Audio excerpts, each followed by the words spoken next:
বিএনপির ভরা জোয়ারের সময় যাদেরকে ভোট দেয় নাই সেই মানুষগুলোকে জেলার মাথা হিসেবে বসিয়ে দিয়েছে। জেলায় জেলায় প্রশাসক নিয়োগ করেছে দলের ন্যূনতম যাদের কোনো জনপ্রিয়তা নাই। ডক্টর ইউনূসের আমলের সাথে এই আমলের কতটুকু পরিবর্তন হলো? আমি যদি আরেকটু আগে ফিরে যাই, শেখ হাসিনার আমলের সাথে এই আমলের কতটুকু পরিবর্তন হলো? আপনি যদি একজন সাধারণ মানুষকে প্রশ্ন করেন, একদম সাধারণ, যে মানুষটির কোনো রাজনৈতিক পরিচয় নেই, কোনো ক্ষমতার সঙ্গে যুক্ততা নাই, অঢেল অর্থবিত্ত নাই, সেই মানুষটি আপনাকে চোখ বন্ধ করে বলবে জিনিসপত্রের দাম তার নাগালের বাইরে, ন্যূনতম কোনো নিরাপত্তা সে বোধ করে না পথে কিংবা বাড়িতে, এবং চাঁদাবাজিতে তার জীবন অতিষ্ঠ। যদি তার কোনো মামা খালা খালু রাজনৈতিক কোনো বড় কর্তা ব্যক্তি না হয়ে থাকেন এবং তার নিজস্ব বিশাল অগাধ সম্পদ না থাকে, তাহলে আসলে তার জন্য বাংলাদেশের মতো অনিরাপদ জায়গা খুব কমই হয়। এবং আজকে যেই বিষয়টি আমাদের আলোচনায় এসছে যে পদই যথেষ্ট, আর কোনো যোগ্যতার প্রয়োজন নাই, দেখুন ঠিক এই বিষয়টির বিরোধিতা করেই কিন্তু গণ অভ্যুত্থানের জন্ম হয়েছিল, তাই না? যে আমরা মেধার ভিত্তিতে যাব নাকি কোটার ভিত্তিতে যাব, সেটা ছিল আমাদের প্রথম পা ফেলা। এই আন্দোলনের গণ অভ্যুত্থানের শুরুটা ছিল সেখান থেকে।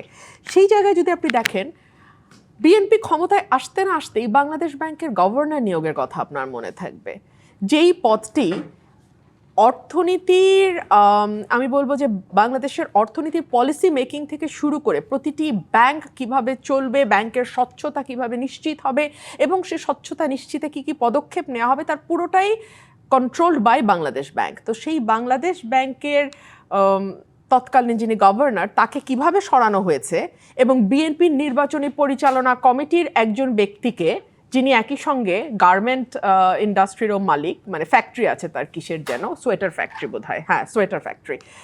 তো সেই সোয়েটার ফ্যাক্টরির মালিককে আমরা বাংলাদেশ ব্যাংকে প্রধান বানিয়েছি, তাই না? এই সরকার বানিয়েছে। এরপরে আসেন প্রত্যেকটা জেলায় জেলায় যেই জেলায় যে এমপি ক্যান্ডিডেট ফেল করেছে, অর্থাৎ জনগণ এই বিএনপির ভরা জোয়ারের সময় যাদেরকে ভোট দেয় নাই সেই মানুষগুলোকে জেলার মাথা হিসেবে বসিয়ে দিয়েছে।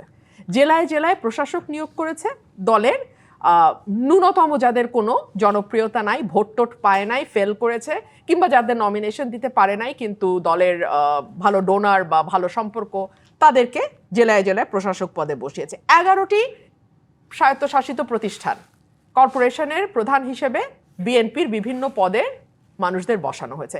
বিসিবিকে বলা হয় বাবা চাচার দোয়ার একটা বোর্ড, মা বাবার দোয়া। তো আপনি আমাকে বলেন, আর শামসুল আলম সাহেবের নিয়োগটা তো আপনি নিজেই বললেন, তো এতগুলো ক্ষেত্র আমরা দেখলাম, আর বাকিটা কি থাকে?